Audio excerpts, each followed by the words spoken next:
Hindi ka na rin ba makareceive ng mga Gmail? Dahil full storage ang inyong Google account.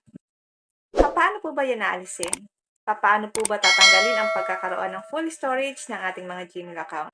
Kahit na nag-delete ka na ng mga photos or videos, full storage pa rin. Ito lang po ang gagawin nyo para maalis natin or maayos natin ang pagiging full storage ng ating mga Google account. Para makareceive tayo ng mga Gmail na manggagaling kay Facebook, kay TikTok o kaya kay YT. Ito lang po ang gagawin nyo para ma-fix natin ito. Sundan nyo lang po ang gagawin ko. Punta lang tayo sa ating Google Photos. Click natin ito. Click natin ang profile natin. Click natin ang backup.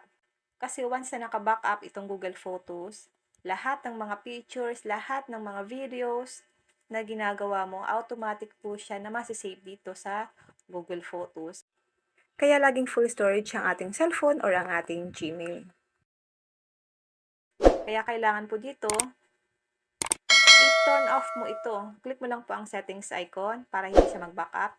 I-close mo ito guys, para hindi siya nagba-backup ng mga photos and videos sa inyong cellphone. Minsan po ito rin ang dahilan kung bakit hindi na tayo nakaka-receive ng mga email galing sa ibang platforms. Yung mga ini-expect nating email, hindi na po natin nare-receive kasi once na ito ay naka-backup, madalas po talaga full storage ang ating mga cellphone. Kaya kailangan mo itong i-off. Kasi kahit na mag-delete tayo ng mag-delete ng mga photos or videos, hindi pa rin maaalis ang pagka-full storage ng ating mga cellphone. Lalo na po ang full storage ng ating Google. Kaya kailangan nyo po itong i-off. Kung gusto mo naman i-delete itong mga nakasave dito or itong mga naka-backup dito, ganito lang po ang gagawin nyo. Pwede mo siya guys i-delete. Yan, may mga date pa yan guys. O diba po ang dami? Kung gusto mong i-delete yan, ganito lang po. Click mo lang ang check, yung nasa taas. Diba po meron siyang date, tsaka kung ano yung araw. I-click mo lang yan, then click nyo po itong delete icon sa baba. Ang dami guys. I-delete po natin siya. I-click mo lang po ang delete icon sa baba. Then, click nyo po ang move to trash. Ganyan lang guys ang gagawin nyo.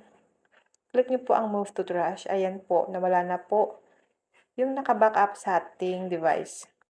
Kapag napansin nyo na po na laging full storage ang inyong mga Gmail or ang inyong mga cellphone, i-check nyo po agad itong Google Photos.